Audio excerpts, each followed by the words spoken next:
Thank you, Madam Speaker. I rise to ask question number 94, put under my name in the order paper for today. The question is directed to the Minister for Youth and Sports. Can the Minister explain to this House what the Ministry is doing to assist school dropouts and unemployed youths, both in rural and urban areas? Thank you. Thank you. I give the floor to the Honourable Minister for Youth and Sports. Madam Speaker, I would like to thank the Honourable Dr. Lau for his question.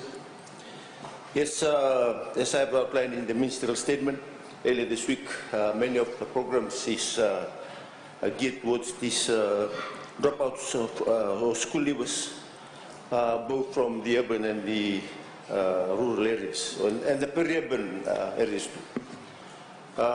Just without taking too much time, I would like to summarize our initiative as follows. We have 5 training centers, and we conducted carpentry and agriculture, including organic agriculture at the 4th Division.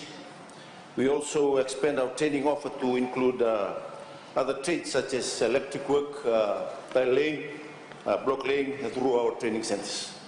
And we have a training music center in Valelevu, where the youths can apply to attend the training. The training that we take out to the communities, Carpentry and Technical College of Fiji, we working together. We teach fiberglass repairs, small engine boat and repair boat masters. We offer training for boat master with MSF, agriculture and animal husbandry with OISCA, and also the Ministry of Agriculture, the chainsaw and proper logging procedures and best practices training with the Ministry of Forestry. We also conducted leadership and management, financial literacy, project planning, budgeting, saving, and we are adding, developing a CV for youths who want to apply a letter for a job and preparing for an interview.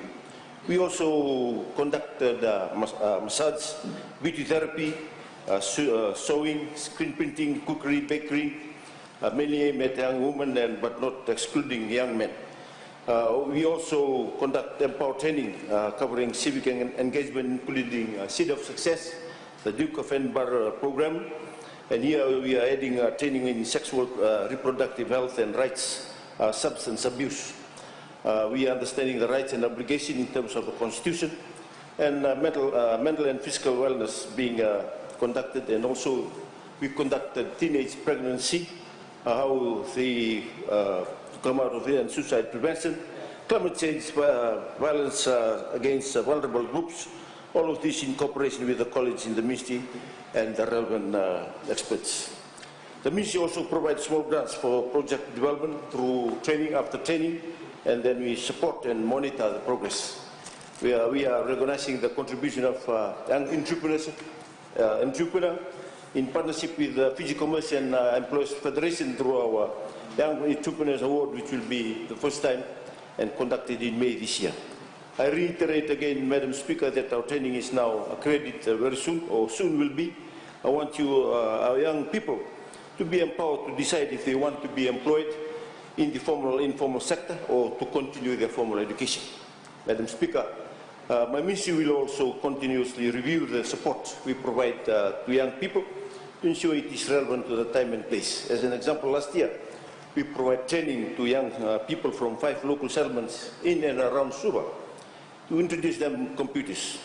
So before the completion of the course, 8 of the 20 that already received as an employment right now. The young people were identified by the Fiji Police Force as part of our cooperation with them. All the staff of Ministry of Youth and Sports are now developing new programs with the Fiji Police Force and Fiji Correction Service. With the police, it is a preventive approach, using both skills training and sports. With the correction service, it's about providing training on values as well as skill to empower young people to return to society and to legal economic activity. I will keep you informed, Madam Speaker, as this cooperation develops. I would like to reiterate and won't remiss if I did not recognize the power of sports as a tool to address social inclusion in our communities. We often underestimate the potential for young people that have the talents in sports and living from the sports, and many of the sports persons have said that if we are not for sports, there would be any correction service.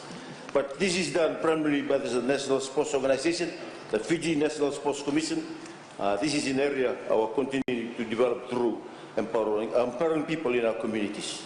Madam Speaker, all these are demand-driven training. As we actually go down to youth club, as we are adopting the bottoms-up approach and adjust our program according to their demand, that provides young people the necessary skills to create viable revenue and promote small micro-enterprise activities.